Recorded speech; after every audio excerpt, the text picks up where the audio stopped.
বাংলার প্রথম কল্পবিজ্ঞানের গল্প কে লেখেন জানেন? তিনি কিন্তু কোনো তথাকথিত সাহিত্যিক নন। তিনি হলেন আমাদের সবার কাছে চিরস্মরণীয় মহান বিজ্ঞানী আচার্য জগদীশচন্দ্র বসু। 1896 সালে তাঁর লেখা নিরুদ্দেশের কাহিনীকে মনে করা হয় বাংলার প্রথম সায়েন্স ফিকশন স্টোরি। পদার্থবিজ্ঞানের সাথে সাথে ওনার অবদান উদ্ভিদ বিজ্ঞানের আর জীব পদার্থবিদ্যার ক্ষেত্রেও অনস্বীকার্য। উনিই প্রথম প্রমাণ করেন যে উদ্ভিদও প্রাণীকুলের মতো বাহ্যিক উদ্দীপনায় সাড়া দেয়। ওনার সম্মানার্থে 1787 সালে প্রতিষ্ঠিত হাওড়া বোটানিক্যাল গার্ডেনের নাম পরিবর্তন করে করা হয় Acharya Jagadish Chandra Bose Indian botanical garden. Botanical garden ওরফে বি গার্ডেন ঢোকার টিকিট 10 টাকা করে, আর ক্যামেরার জন্য 20 টাকা এক্সট্রা।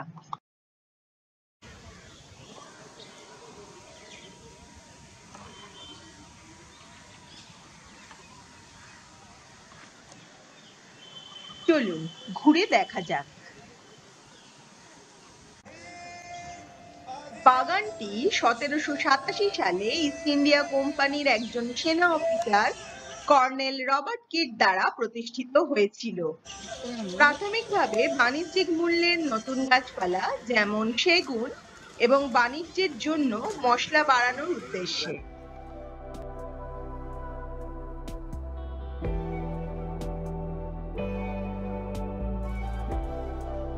উদ্ভিদ বিজ্ঞানী উইলিয়াম রক্সবার্গকে 1793 সালে এই বাগানের দায়িত্ব নিতে আহ্বান করা হয়, আর ওনাকে বানানো হয় বাগানের সুপারিনটেন্ডেন্ট। সুপারিনটেন্ডেন্ট হওয়ার পর তিনি নীতিতে একটি বড় পরিবর্তন আনেন।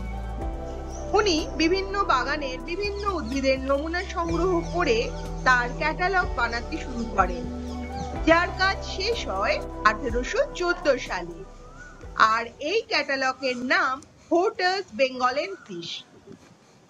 শুকনো উদ্ভিদের নমুনার এই সংগ্রহটি অবশেষে ভারতের বোটানিক্যাল সার্ভের সেন্ট্রাল ন্যাশনাল হার্বেরিয়ামে পরিণত হয়, যা 25 লক্ষ আইটেম নিয়ে গঠিত। এই বাগান পাখির স্বর্গরাজ্য। টাক পাখি, জাকানা, ইউরেশিয়ান মোরহেন, কমন কুড, কাঠঠোকরা, ঘড়িয়াল, বিভিন্ন ধরনের প্যারাকিট, মাছরাঙা, ত্রিপাই, বাঁশপাতি, আরো কত কি।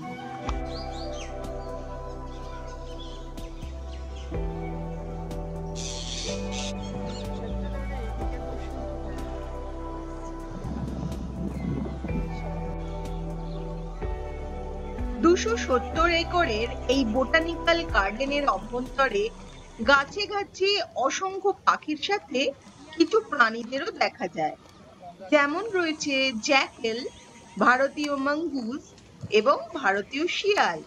বাগানে অনেক প্রজাতির সাপও পাওয়া যায়।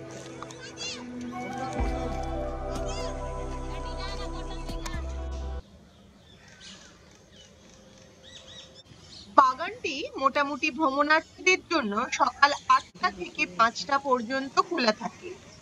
সকাল 8টার আগে শুধু মর্নিং ওয়াক করতে দেওয়া হয়, আর তার জন্য মর্নিং ওয়াক কার থাকতে হবে, যার খরচ মাত্র 150 টাকা সারা বছরের জন্য।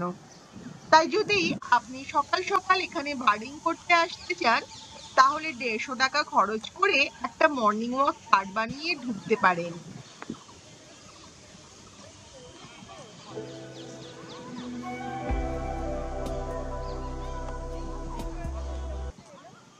সবুজে ঘেরা এই বোটানিক্যাল গার্ডেনের পাশ দিয়ে বয়ে গেছে হুগলি নদী। সেই হুগলি নদীর জলেই এই বাগানের জলাশয় আর লেকগুলো পরিপূর্ণ থাকে।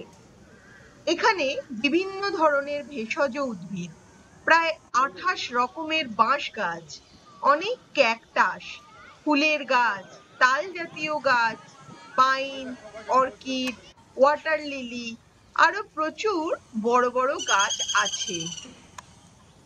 তীব্র গ্রীষ্মের সময়ও হুগলি নদীর হাওয়ায় আর গাছের ছায়ায় গরম অনুভবই হয় না। কংক্রিটে ঘেরা হাওড়া কলকাতা শহরের মাঝে এ যেন এক মরুদ্যান।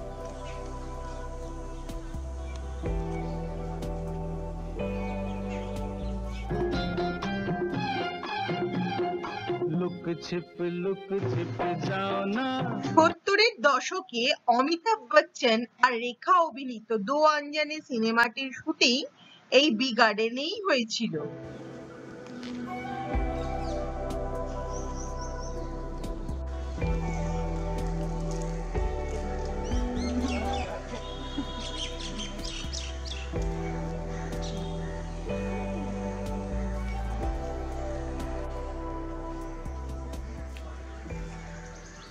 এছাড়াও 60-এর দশকে ধর্মেন্দ্র মালাসিনা অভিনীত বাহারে ফির ভি আয়েগি সিনেমার একটি গানের দৃশ্য এখানেই চিত্রায়িত করা হয়েছিল।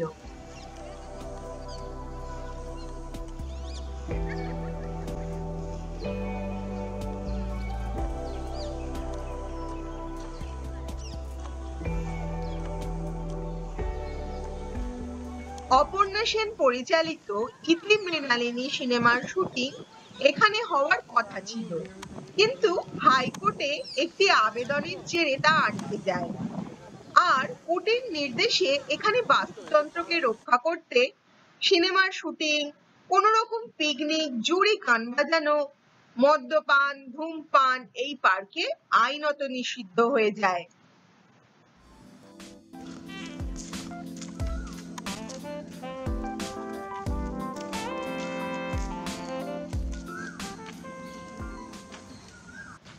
কিডের স্মরণে কিডস মেমোরিয়াল কলস 1975-এ প্রতিষ্ঠিত হয়। এটি একদম পার্কের মধ্যিখানে অবস্থিত।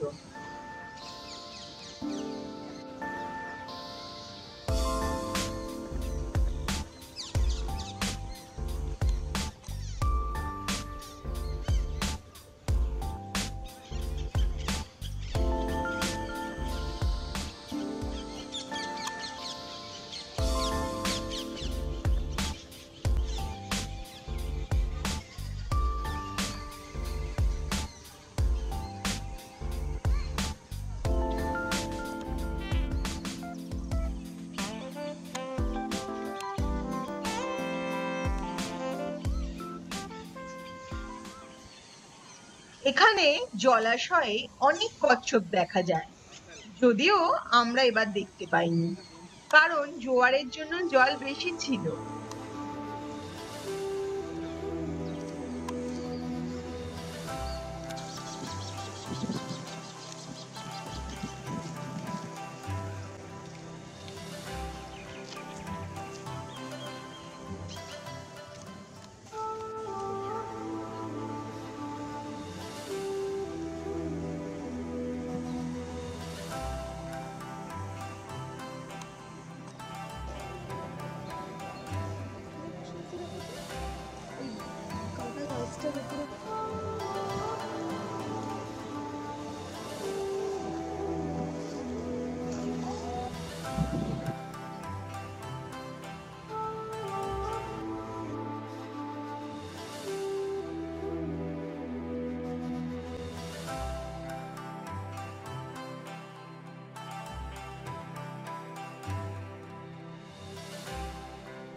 এই উদ্যানের মুখ্য আকর্ষণ হলো দ্য গ্রেট ব্যানিয়ান ট্রি।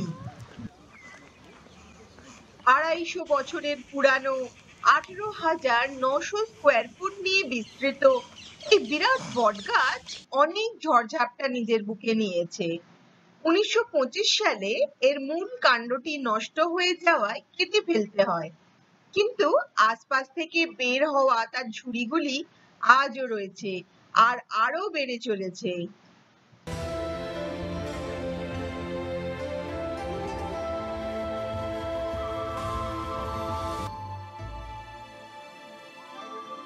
বেজে গেছে, এবার বেরোতে হবে। এখান থেকে মেন গেট অনেক দূরে, তাই জোরে পা চালিয়ে যেতে হবে। 5:30টার আগে গেটে না পৌঁছাতে পারলে আবার সামনাসামনি যে গেট পাবে সেখান দিয়েই বের করে দেবে। তখন মেন গেটে রাখা গাড়ি নিতে আসা আবার সমস্যা হয়ে যাবে। গোটা রাস্তায় সিকিউরিটি গার্ডরা ক্রমাগত তাড়া দিতে থাকলো। সম্প্রতিকালে আমফান সাইক্লোন এই উদ্যানের অনেক ক্ষতি করেছে, কিন্তু সেসবকে ভুলিয়ে প্রকৃতি আবার এই উদ্যানকে গাছে গাছে ভরিয়ে তুলেছে। এই উদ্যানের কোনো গাছ থেকে কিছু নেওয়া, প্লাস্টিক বা আবর্জনা ফেলা আইনত দণ্ডনীয় অপরাধ, তাই সাবধান। এই ভদ্রলোক আমাদের পাশে পাশে সাইকেল নিয়ে চলেছেন, যাতে আমরা দেরি না করি আর তাড়াতাড়ি বেরিয়ে যাই। কিন্তু যেতে যেতে ওনার মুখ থেকে আমরা বাগানের বিভিন্ন গল্প শুনছিলাম।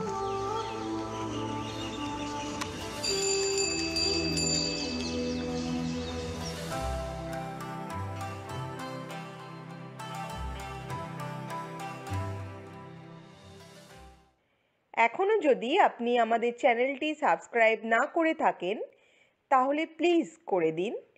এতে আমরাও আরও ভিডিও আপলোড করার অনুপ্রেরণা পাবো।